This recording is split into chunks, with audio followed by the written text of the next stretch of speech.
very good afternoon to you, ladies and gentlemen. Welcome to this afternoon panel session, which is on MSE finance, let me start that again. This panel discussion is titled Alone in 10 Seconds, Innovation and AI to Unlock MSME Finance. My name is John Everington. I am the Middle East and Africa editor of the Banker magazine. So the overriding theme of this conference has been building an Africa financial industry which is truly world-class, a $1.5 trillion opportunity. Really, for this to be truly successful for Africa as a continent, it really needs to have MSME lending very much at the heart of the enterprise. According to some recent stats, they said that 90% of all companies in Africa are MSME enterprises, and this compares with around 2/3 for Europe and just 53% in the US. And MSMEs provide 80% of all employment across Africa. But again, this is a sector which needs to be served better. A recent survey said that MSMEs in Africa, 40% of them said that their main constraint to growth was access to finance. So this is not new, it's an age-old problem, but we're going to hear from our panel of experts today to hear about how banks and how other enterprises are working on cracking this conundrum. Without further ado, I'd like to invite to stage our expert who is going to frame the debate for us. And our expert is Riadh NAOUAR, who is manager of FIG Africa Upstream and Advisory for West Central and North Africa for the IFC. Riadh, do come to the stage, please.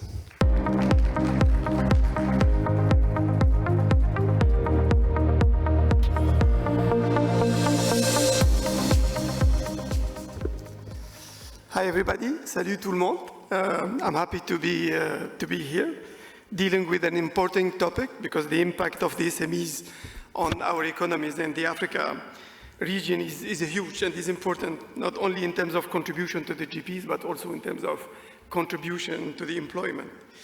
So when we talk about SME, and today the main topic, usually when we deal about SMEs, we at IFC and particularly at the financial institution group, we look at it not only from the financial angle, so we try to have an integrated approach where we try to resolve the access to finance, but also the access to market and also capacity building, or what we can call access to knowledge.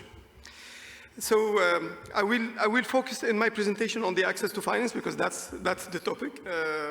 It's very important to acknowledge that we estimate at IFC that 65 million of firms, or 40% of formal micro, small, and medium enterprise in developing countries have an unmet financing need of 5.2 trillion, which is a huge. The financing gap is even, when we move to the informal sector, is even bigger. So it moves from 40% for the formal sectors to 80 and 19% to informal sectors. And I remember we went through a very interesting study in South Africa we called the unseen sector, where we learned that informal SMEs have the same impact as formal SMEs in employment creation. But let's define what that means in terms of SMEs. And I tried here to bring the different segmentation of SMEs. So we define the micro enterprise based on the number of employees, based on the total of assets, like you can see. The small from medium, and you can see that from less than 10, it could be identified as macro, and from 50 to 300 employee, it's a medium, and it's an SMEs, it's a medium size. So I will try in my presentation to see how we can really leverage artificial intelligence. And before I go through the details, I try to start by the last slide. So to give us flavors, and then I will switch back to the second one to share more processes. So using artificial intelligence in Africa, it's a reality already. And this is a slide of a microfinance institution in Madagascar, where we supported, it's part of our client and partners. We supported both through what we call a risk sharing facility, but also through capacity building, through advisory program, to help them improve their artificial intelligent nano-lending processes. And we can see that we started in 2019, and this went through a partnership between PAMF, the microfinance institution, and between the telecom companies in Madagascar. And we landed by helping them in delivering. You can see the numbers in 2022, 800,000 loan per year. So if I consider the year 360 days, that means almost 277 loans per hour, which is almost 5 loans per minute. So we are not at 10 seconds for a loan, we are almost at 20 seconds per loan. So we are not far, and that I'm considering that we are working 24/7 digitally all the year. So just to tell you that this is an example, we have several examples that I may try to share, but this is just to tell you that we are already there. So we are dealing with a topic that is extremely, extremely relevant. So what means the evolution of the digital lending for SMEs? And I try to share with you here the evolution from the pre-2010 to what's happening today. So the pre-2010, it was all about traditional MSME lending models distributed through the branch network of the banks, and its long approval process. Then between the 2010 and 2015, the emergence of digital lenders, emerging of banks, partnership and telco. And partnership, by the way, it's key when we try to introduce data and artificial intelligence to the financial institution. And we see, because of the regulation, the telecoms, or the mobile money they are sitting on a huge amount of data. And by producing an add value data like credit scoring and stuff like that, and in partnership with the banks, they were able to support their clients to access to lendings. Mshawiri is one of the most famous solutions, but also we are moving from a long approval process to shorter and fully digital loan approval process. From 2019 to 21, during the COVID, the digital process was accelerated by evidence, by consumer prompting MSMEs to also adopt more digital solutions. So there is what we call an evolving of the market. Not only the banks, they are going through a transformation in terms of digital processing or digital offer, but also the MSMEs followed the same path. From 2021 to today, we see acceleration of digital lending through partnership and data. We see also the e-commerce and agri value chain are the new frontiers. But based on my experience in Africa, I think what happened since 2012, we saw the emergence. We played an important role by bringing all the players to work together. For example, the telecom or the mobile money players and the banks used to consider themselves as competitors. It's not the case anymore. By regulation, it's well defined and the partnership evolved. We see also big players from the real sectors, agro-business players or infra players or mining players, that they are connecting with the banking sector using the digital financial service ecosystem to digitize the delivery of financial services to all their mapped clients under their value chains or supply chains. So this has become a reality. And in all of these alternative data sources may include data records, digital payment data, mobile money transaction, social media information, better understand of the applicant behaviors. And look, the source of data, it's available and it's huge in the market, and there is several sources of data. Since the implementation, for example, by the BCO of the Credit Bureau, we saw that the lending increased by 7 times in the UMUHIRE zone, covering the 8 countries. So leveraging data can make a huge difference in terms of improving the lending capabilities of the financial sector's players.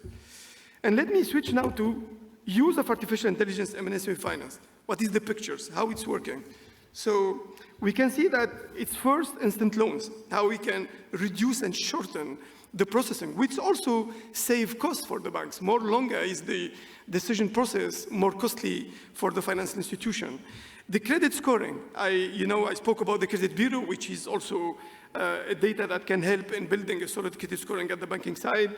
The data from the value chain today, when you work with big players, you can have, under the supply chain or corporate, can sit on decades of data. For example, if you take the cocoa value chain in Cote d'Ivoire, it's evaluated at $3 billion per year, but there is a corporate player that they were there in the market for the last 20 years, and they have a very solid, relevant data that can be used to improve the finance institution capabilities in shortening the processing in terms of decision, the lending decision, but also in building robust credit scoring. Customer engagement and what I call the client experience, it's much better, much easier today. Today you can even request a loan on digital processing. You don't need to go to the branch. You can provide all the information and the data through the network, the digital network offered by the banks. Fraud detection also, it's improving a lot thanks to the artificial intelligence. And finally, the digital solution for marketplace. And you can see in the bottom all of these. Digital channels, how we can tap on it, alternative data sources, it could be the collateral registry, the credit bureaus, data available in the market, social media, all types of data.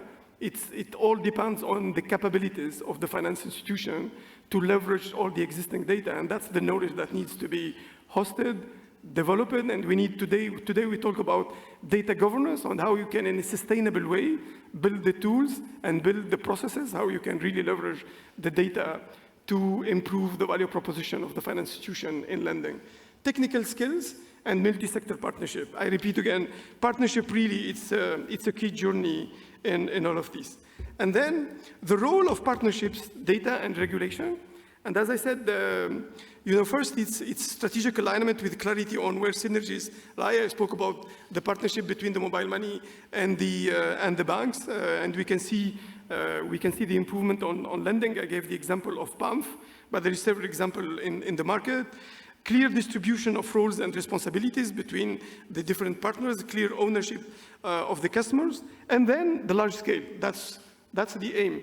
Larger scale, improve the risk management, rethinking the design of the product. It's improved.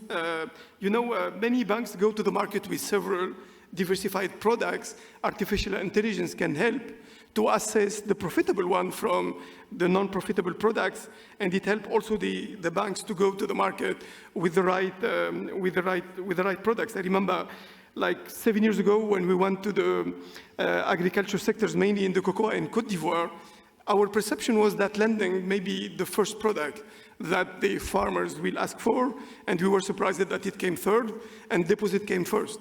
So using data, doing surveys, and using all the skills can help to better assess the needs of the segment of client selected by the financial institution. Data management started by data governance and then data strategy, high quality of data and tools, scalable data architectures, and robust data governance, like I said at the beginning. And you know that utilization of data is also governed. We have in many countries in Africa. Here I'm highlighting that's South Africa and Tanzania, but everywhere in the MOBU zone, we have a very solid law to protect the personal data of the end users. SME finance and the digital era, and through this slide, I try to summarize how it's working from innovation to the customer journey to the new risk consideration, and we can see, I think in the middle, we can summarize all of these. So when you talk about the customer journey, start by understanding the segment and their banking needs, identify viable sub-segment to services, and then develop strategy and value proposition. I remember when we started pushing for the banker woman, we did lots of studies that shows that banker woman or banking the woman, it's profitable and it can generate a sustainable source of business and profit for the banks. And it took time to dig in the banking data and then in the market. And now we can see that many banks made the banker woman a real business for their banks. Implement the value proposition and products, service channels and communication is key. When I spoke with PAMF, you cannot deliver 800,000 or 1 million on loans using your branch network. It's impossible. So the digital channels and how you maintain the digital channels, it became key. And then the management of the portfolio. So these are the main aspect of how successfully we can implement artificial intelligence. And then back to my first slide, which is the last slide. It's a reality, and let's see how with the panel we explore how this can be scalable more in Africa. And thank you very much.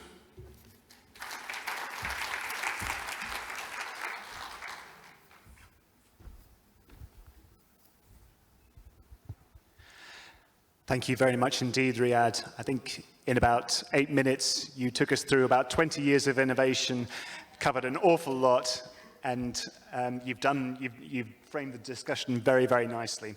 So without further ado, I'd like to invite our expert panel to the stage. They are Nana ABBAN, who is Group Executive for Consumer Banking at Ecobank, Anita UMUHIRE. Oh, welcome, Nana. Anita UMUHIRE, who is the CFO of Bank of Kigali. And last but not least, Aliou MAIGA, who is Regional Industry Director for Financial Institutions Group for Africa at the IFC.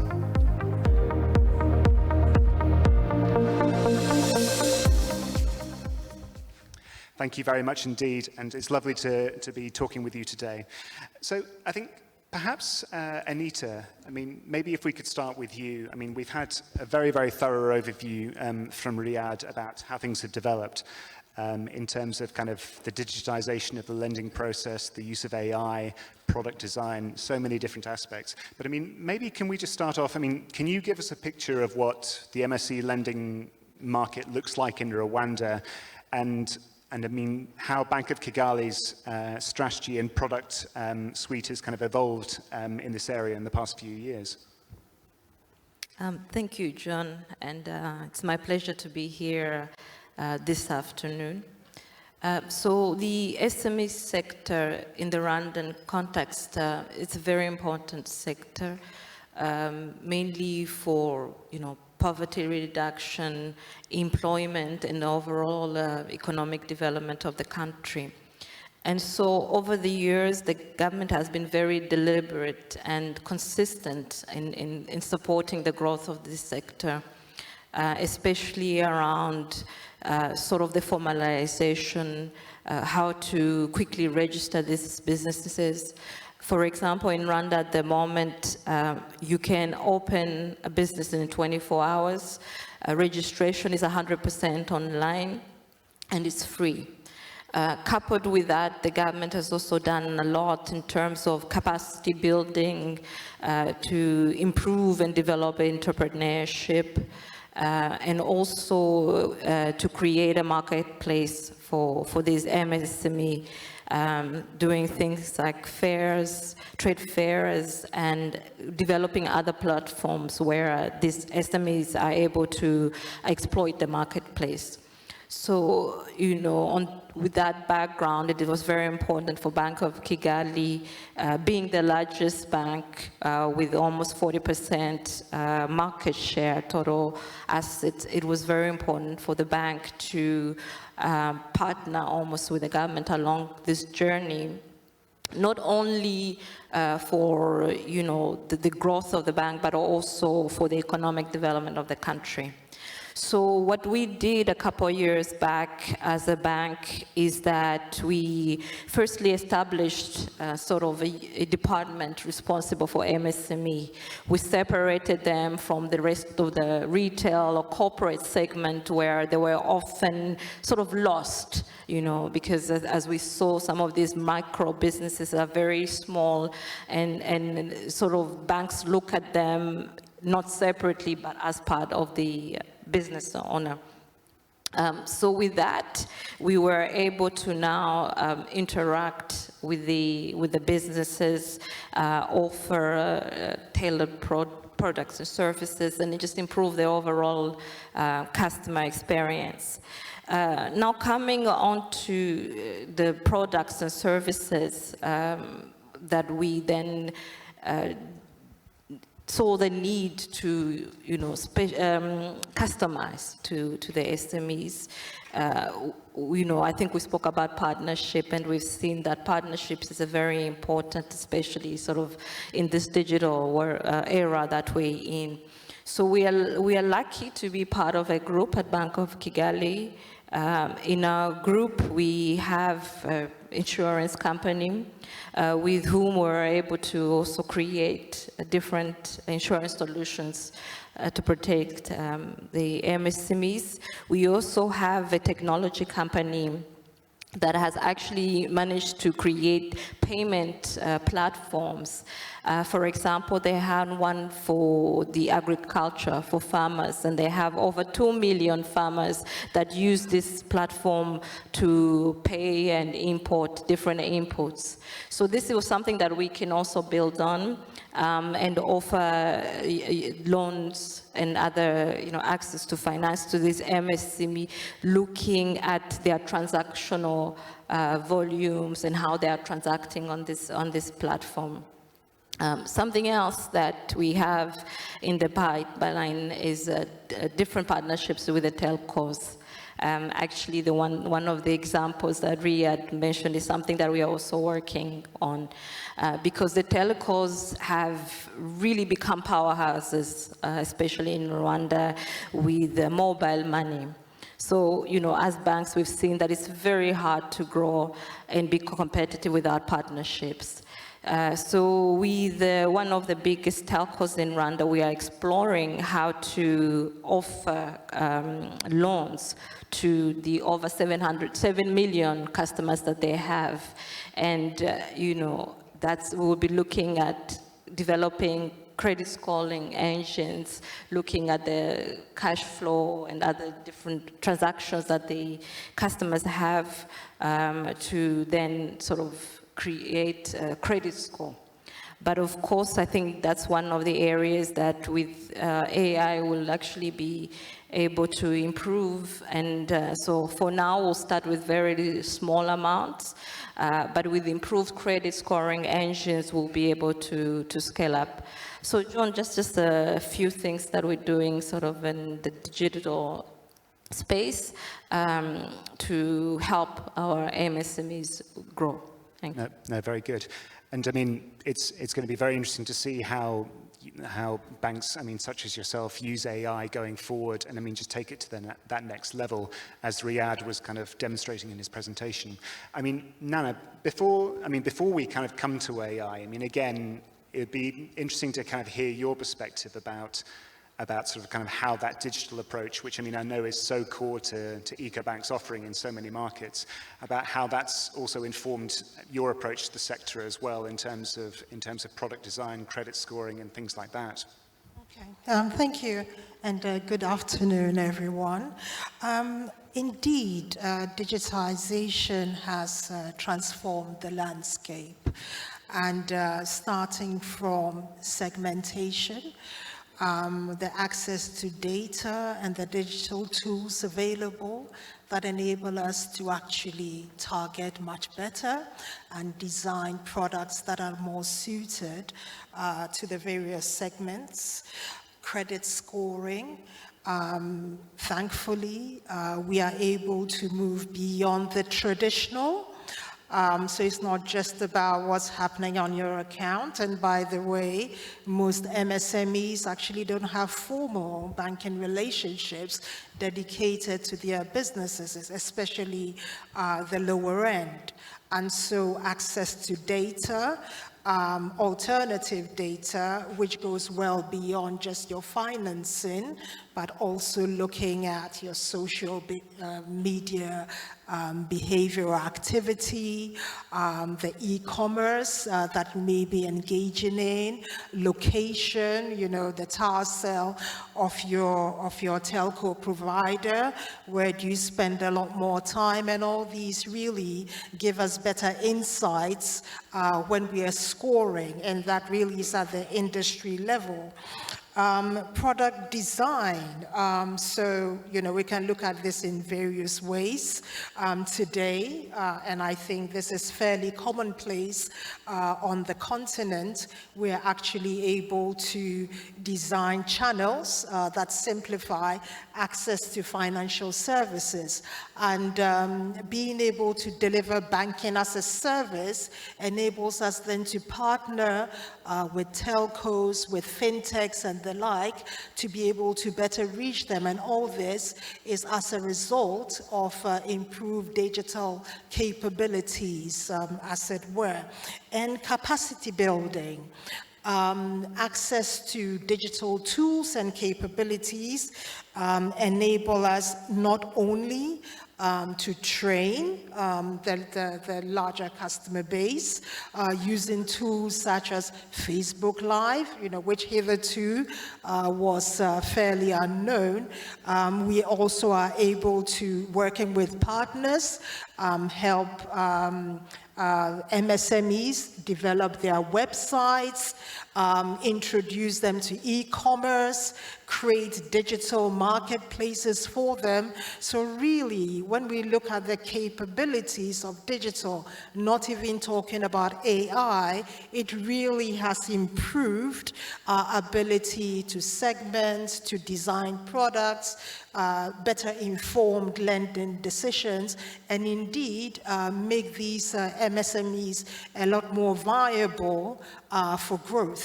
So I think that these are the 4 points really I wanted to pick on, but we can go into a lot more detail as we continue. Indeed, I mean, there's a lot to unpack there. I think before we go what will happen with AI and how these streams will develop, I'd like to come to you, Aliou. I mean, just picking up on something that Riadh was mentioning in his presentation, just about the importance of the informal sector across much of Africa, which I think for those of us who are based outside the continent is something that sometimes you can miss a bit. And I think the question that I have, you have all these tools which can kind of really much better serve the informal sector via digital means, whether it's through mobile partnerships with mobile phone companies and such. I'm interested in the challenges and the sort of maybe some, not exact obstacles, but maybe some of the speed bumps that are involved with kind of working with the informal sector and kind of bringing them into a sort of a more formalized sort of economic setting, if that makes sense. It'd be good to know your thoughts on that. Thanks a lot, and it's a pleasure to be on this panel with our partners, Ecobank and Bank of Kigali. I was just discussing with Nana. I used to come to Lomé like every 3 months for a while to meet Ecobank a while back. Before I get to the AI, and to be honest, I'm not even sure I understand what it means. I just know that it is used a lot to solve complex issues, and it requires a lot of data and capacity, processing capacity. But at the core of it, lending is about decision making. And as an engineer who started in IT, decision making is about data, logic, meaning things that you can actually automate, and then human judgment at the end of the day. And the question is, the more you have human involvement, the more it's costly and time consuming to make decisions. And therefore, the issue is really, how do you make sure you have enough data of different sources that can allow you, with some logic that is automated, to make decisions before you rely on human, brain to make decisions. And that's what I think Riadh was, doing a lot. And, data needed for decision making has 2 issues. One is the generation, has to be generated first. And today, I mean, historically, particularly for companies, people rely on financial statements. And then they move to cash flows, right? Financial statements are just something that somebody produces, and is sometimes reliable, sometimes it's not. But cash flow movement on your bank accounts is definitely very concrete and real. So many banks, maybe 15 years ago, started to make decisions, or at least size their lending based on cash flows. And then now you have, different sources, because a lot of companies make their settlement and payment electronically through either traditional payment method or mobile payment methods, and that generated a vast amount of data, which today we can collect from telcos, from mobile money payment services providers, and then the processing side of that data has been made possible by just development technology, the speed of processing capacity, and the size of, how much data can you store on a device, right? Today, 1 terabyte can fit into this mobile phone.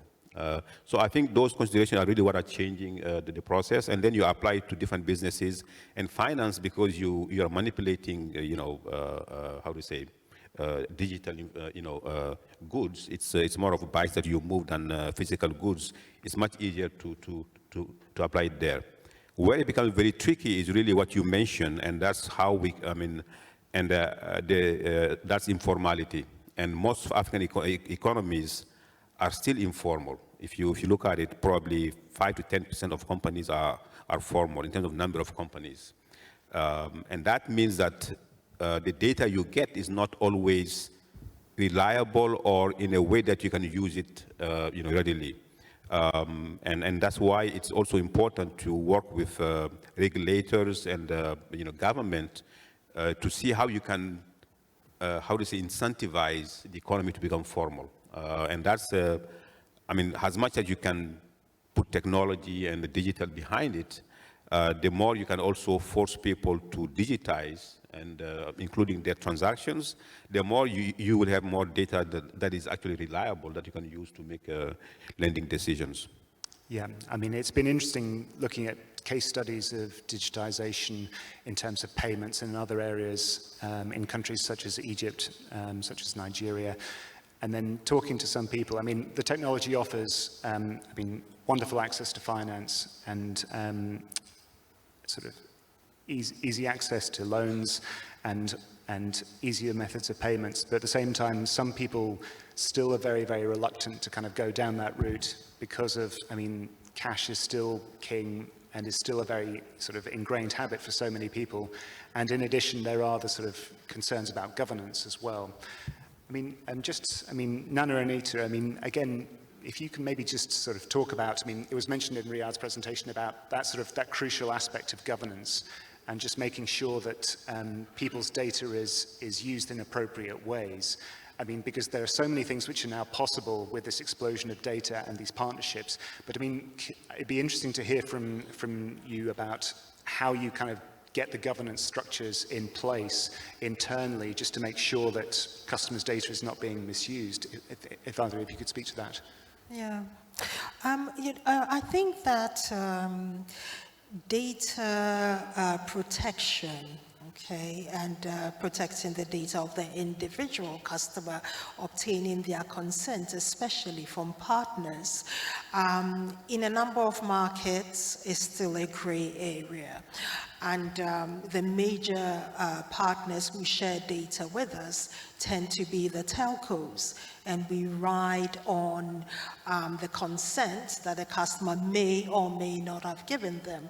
So you tend to have a lot more anonymized data, which in itself can be quite difficult when you want to be very specific and, at targeting.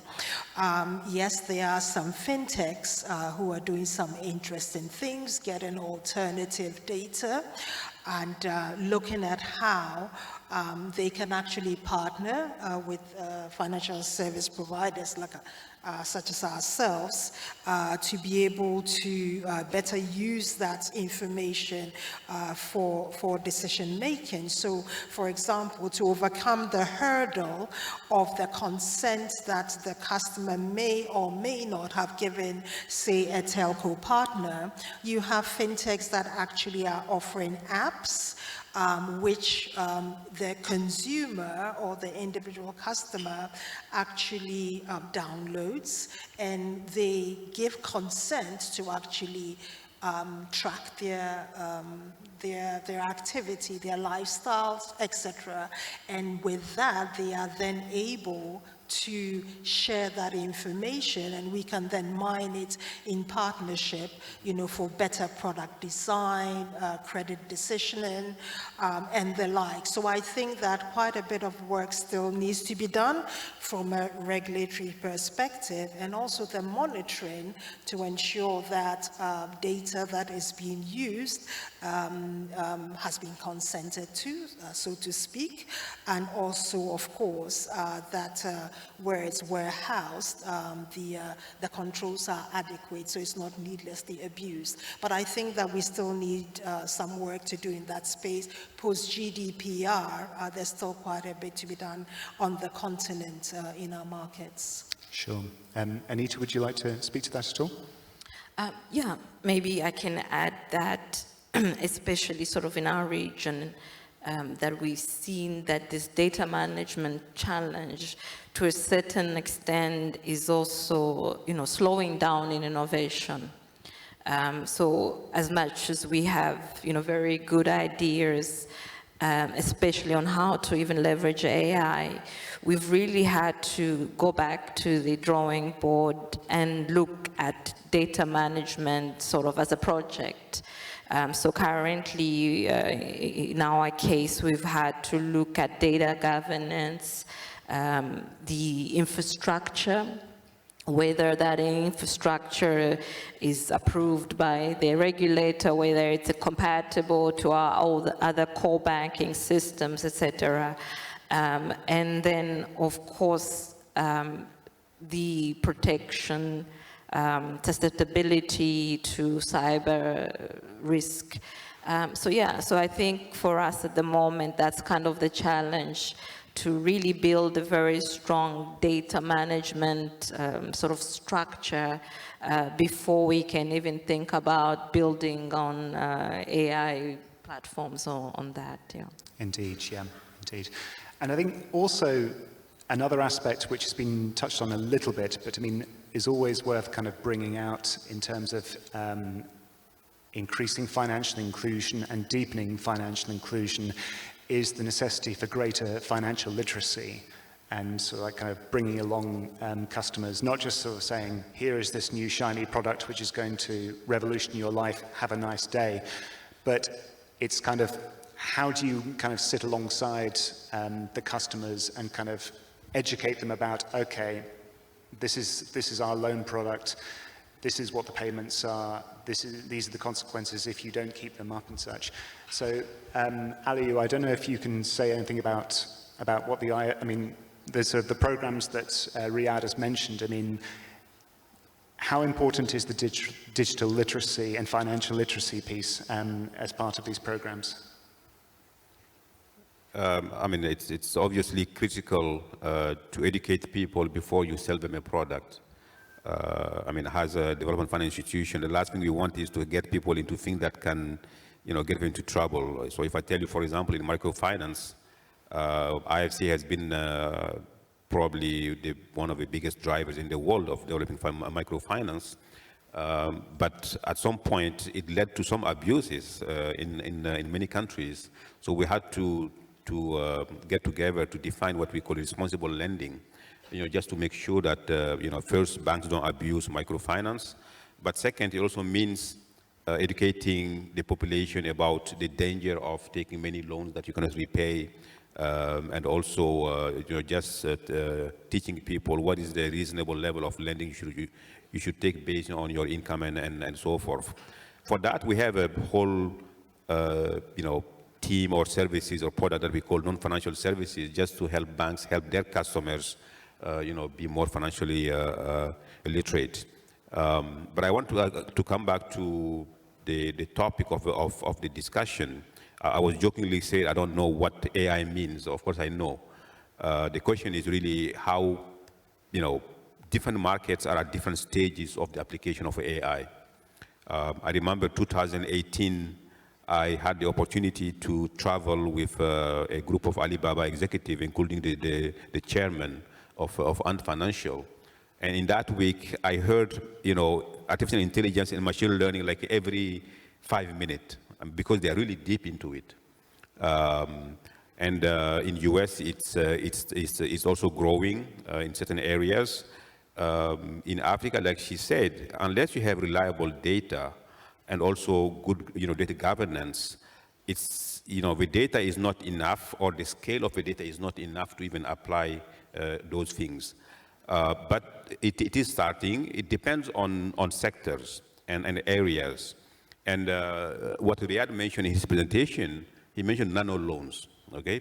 When you're dealing with loans to top up your credit, it's like few cents. So, you can make very good, logic based on statistics when you're dealing with very small loans.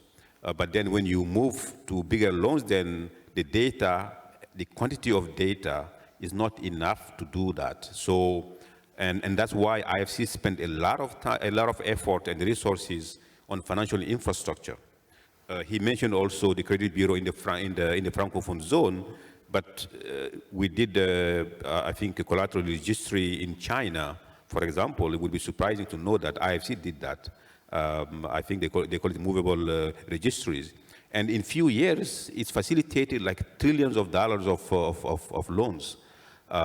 In Ghana, same thing. In Egypt, same thing. But when you start, the first year, of course, you have less data.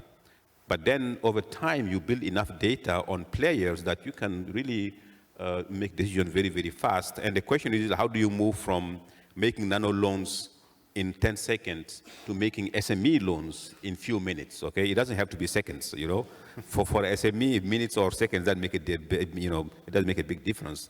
But if you can do it in 24 hours, for example, or few hours, then you really become very, very competitive. And I think over time, we'll build the data through the credit information, systems, the mobile, payment information that you get from telcos, their billing information, and all sort of information, including sometimes social media, that you really put data together and you try to make as much as possible decisions based on logic that is hardwired in IT systems. And then lastly, one thing that really, for me, is fascinating, what they call machine learning. It means, systems that can learn over time themselves. Humans don't have to tell them. They actually integrate, the experience of what they have a process.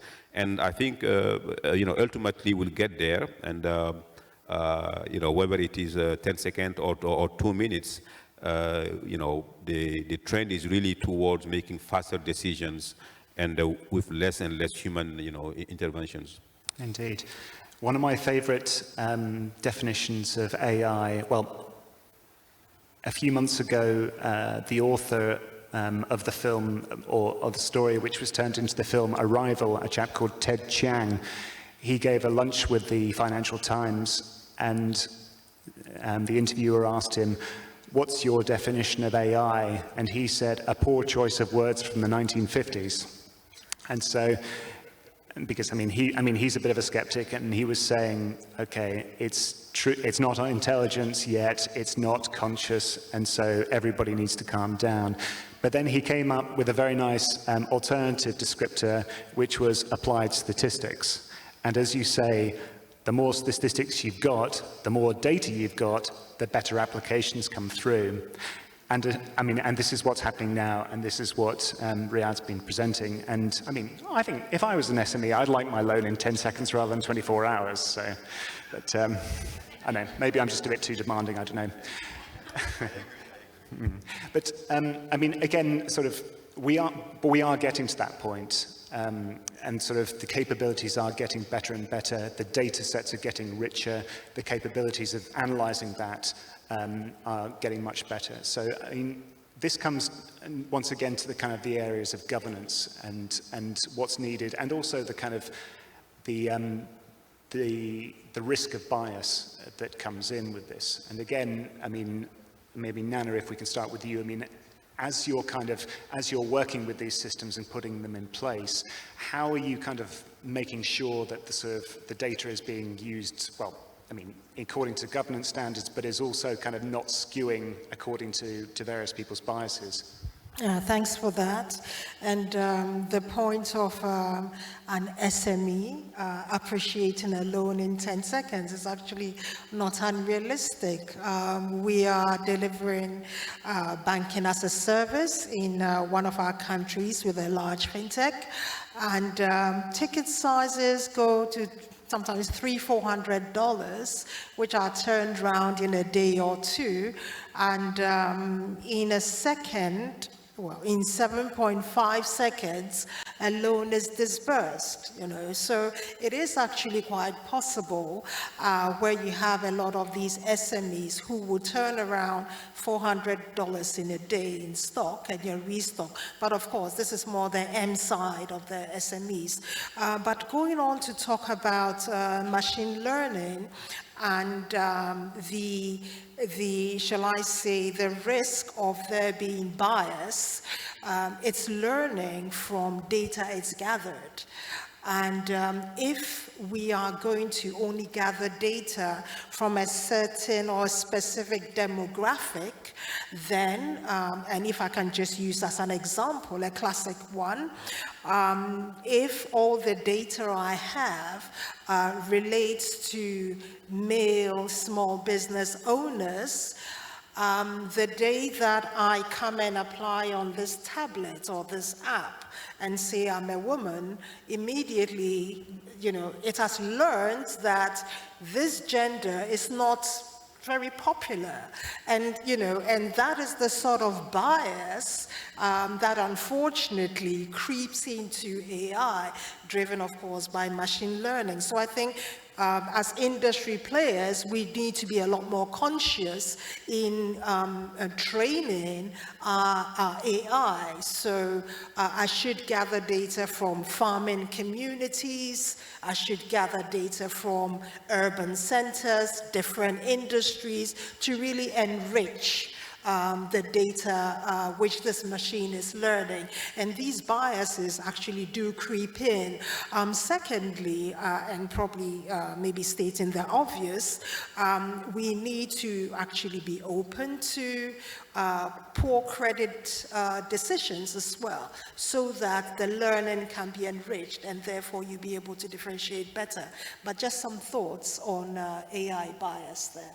Oh, indeed. And I mean, again, sort of maybe Anita, the great old tech adage of kind of move fast and break things, and just there's the sort of temptation to go at breakneck speed on this. But I guess when you're doing these products, you really have to kind of move quite deliberately and painstakingly when you're kind of, I mean, even if you've got the richest data sets that are available in the market, and even if you're working with the best data scientists, whether internally or as your partners, there's a sort of a need for a deliberate sort of maybe a little bit of piloting and trial and error when you come up with these new products, you say.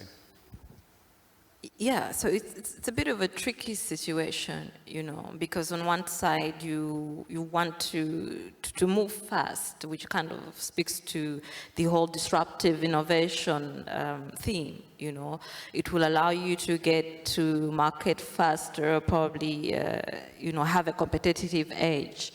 But on the flip side, there are a lot of risks associated with moving very fast.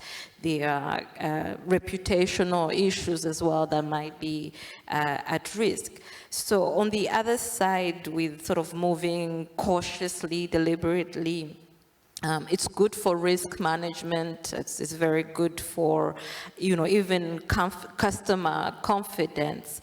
But then you risk probably moving too fast and somebody has gotten there before you and you're lagging behind.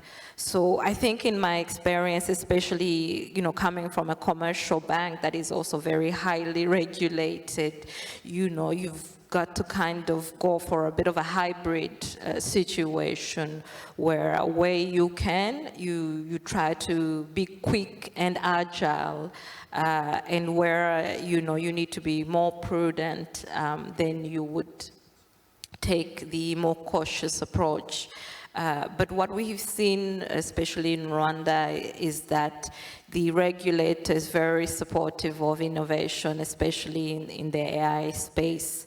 Last year, they passed a regulation on a regulatory sandbox, where commercial banks can apply and test some of these solutions in a real environment with live customers, but of course controlled. So that for us is a good initiative. It also allows us to sort of walk the journey with the regulator.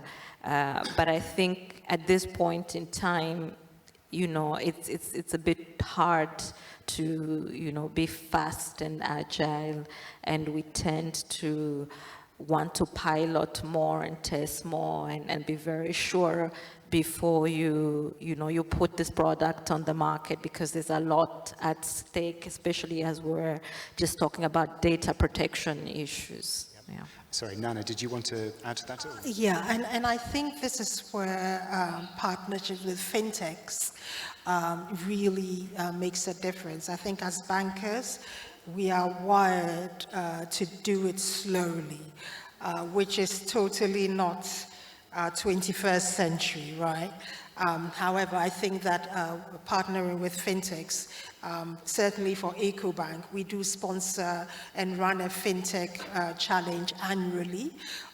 We have hundreds and hundreds of applicants and participants, and you really find that they do find innovative ways of being able to do it quickly, break a few, yeah, but generally, on balance, I think that a lot more of industry players need to look at embracing fintechs and being thought leaders with regulators to carry them along. I think my own particular contribution to this, again, seeing the sort of the speed that the fintechs can go and the sort of the innovation that they can produce in a comparatively short space of time, it can sort of, they kind of create great headlines and such. But then if I look at my own example of the UK, where we have a proactive regulator who's always trying to stir competition and innovation, and you've had a number of very kind of innovative kind of players coming in doing sort of challenger offerings, they've made some headlines and they've got some early customers, but at the same time, the big banks aren't going anywhere. They have the kind of the strength of the incumbency, and they can they have the advantage of taking their time and choosing who they partner with, rather than having to kind of be first out of the door with an innovation. They're not going to go anywhere anytime soon. So it's sort of, it pays to wait and it pays to be second a lot of the time, it seems to me. So. We've got a few more questions, but I'd like to just maybe open it out to the audience at the moment.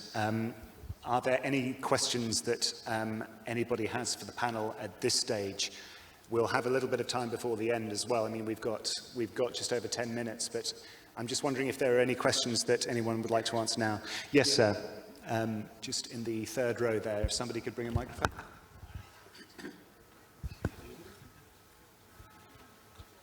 Is there a microphone on its way?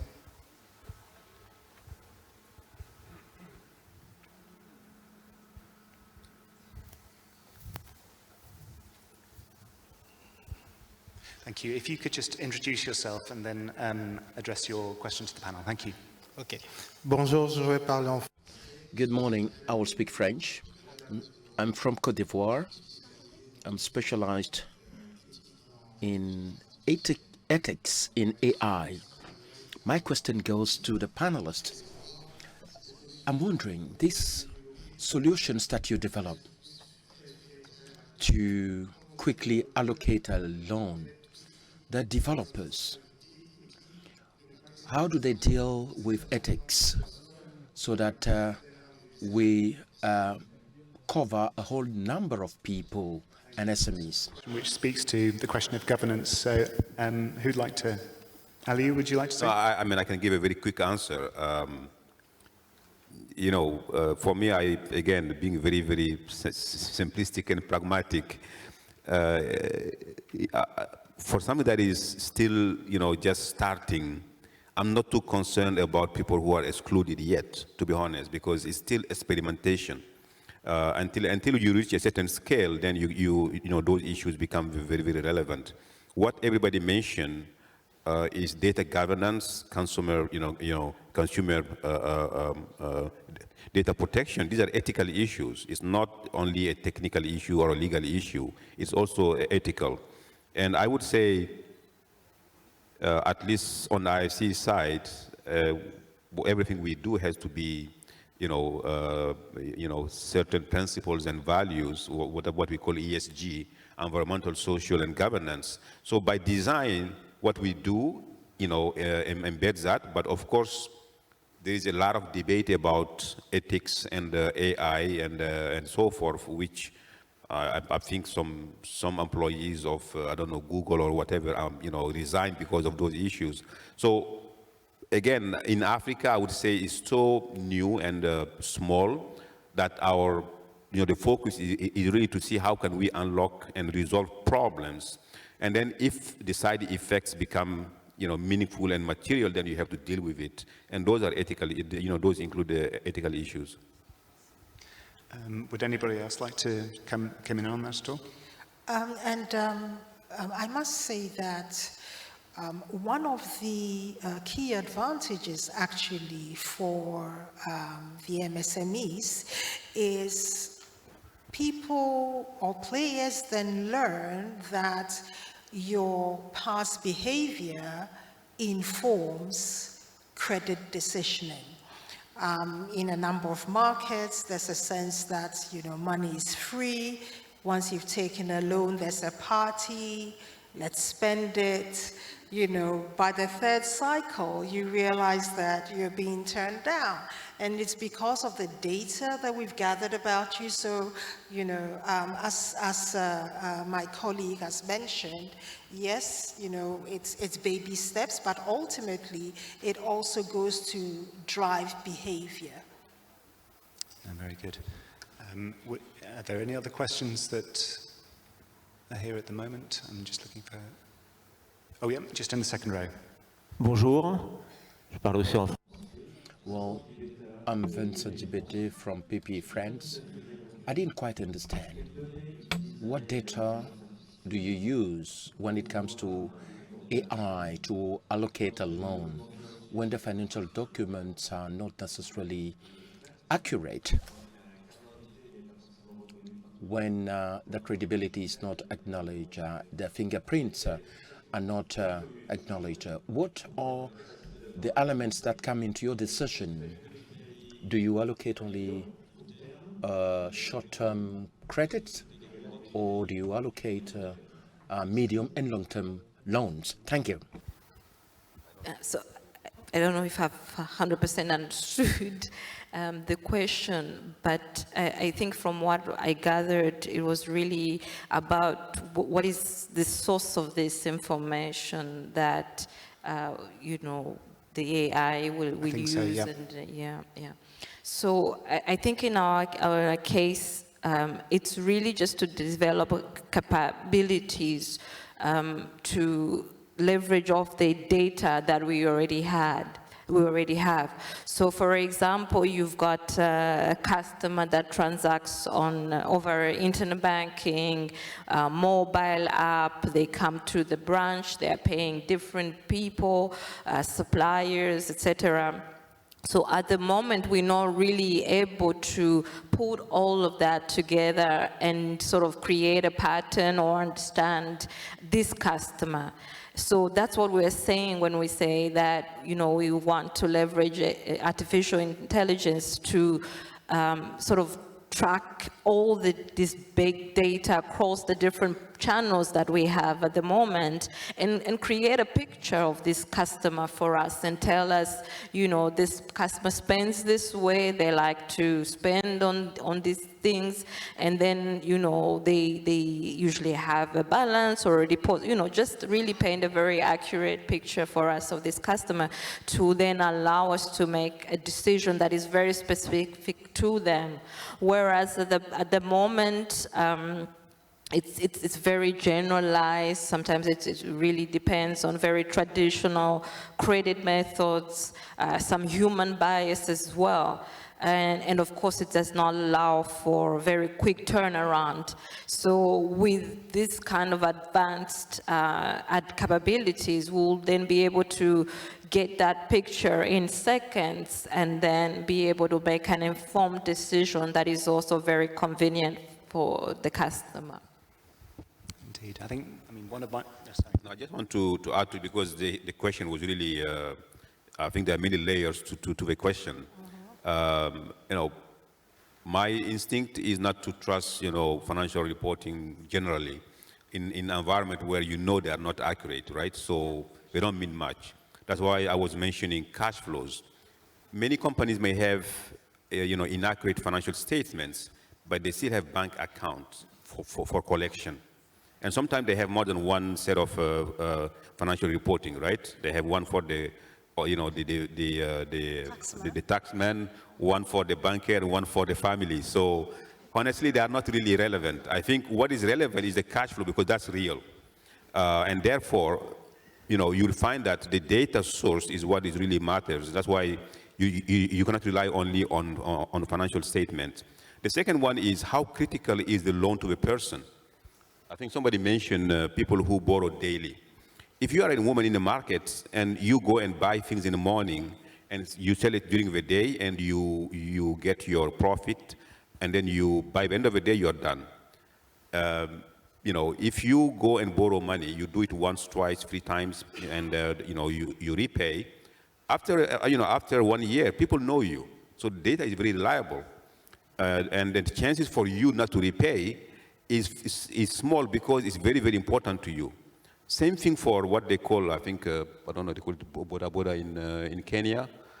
These are motorcycle, taxis where they go and borrow money to buy fuel in the morning, and they transport people during the day, and at the end of the day, they pay back. So really about the capacity to repay, which is really assets or cash flows, and the willingness, because they don't have any other choice but paying.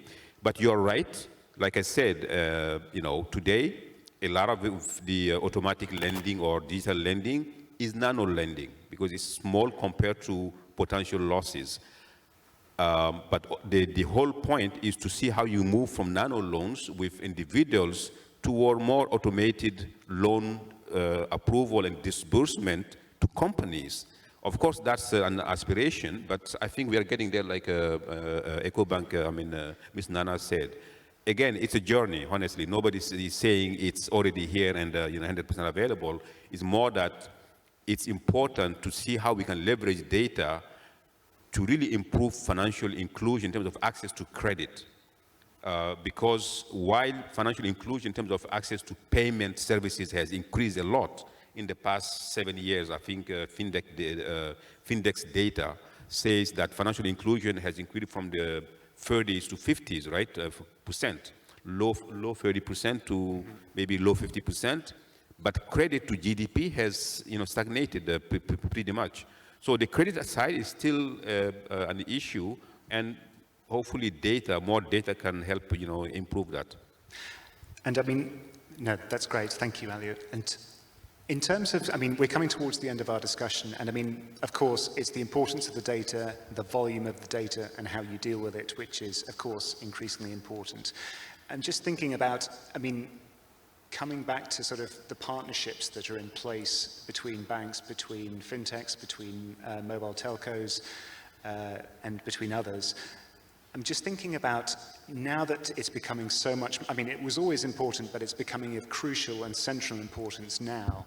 How is that dictating the the terms of the partnerships that banks are signing at the moment? Again, you talked earlier, Nana, about some of the grey areas that had existed from existing partnerships. I'm just thinking about how going forward, those you need to proceed to make sure that those grey areas are much less. If that makes sense. Thanks. So banking as a service or finance as a service, whichever we want to put it, is becoming attractive to non-banks because it actually enables stickiness or creates stickiness for their own customers who are consuming these banking products and services on their channels. So whether it's insurance, whether it is lending, indeed, sometimes investment products and the like, this actually builds loyalty for their customers. Now, we therefore, in the partnership, would see that the partner who owns the data goes to greater lengths to ensure that consent is obtained, and that the data is adequately protected as it's shared with the banking partner. Actually, in some instances, the information provided to the banking partner is very limited for data privacy purposes, and sometimes actually to prevent cannibalization. But I think that these relationships are growing.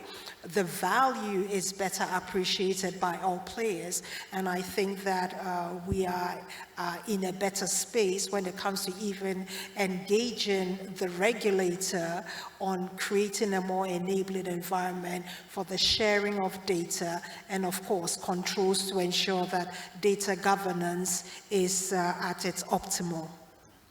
So I was actually going to say that, what Nana is saying is very encouraging for us, because I think we are sort of in the early days where the telcos pretty much dictate all the terms of the partnership. And I think currently it's because they own the customer.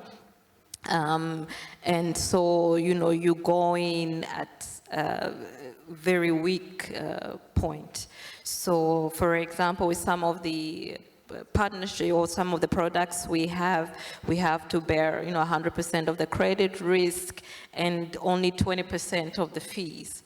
So you can see that it's quite tricky, but at the same time very important. So it was very encouraging to hear that we will potentially get to a point where it's mutually beneficial. Indeed. I mean, it goes without saying data is a very, very valuable asset and is going to only become increasingly valuable down the line. So unfortunately, our time is finished. It's a rapidly approaching subject. I think next year they're going to call it a loan in 5 seconds, innovation in an AI. So it'll be interesting to see. Nana, Anita, Aliou, thank you so very much for your thoughts and your contributions today.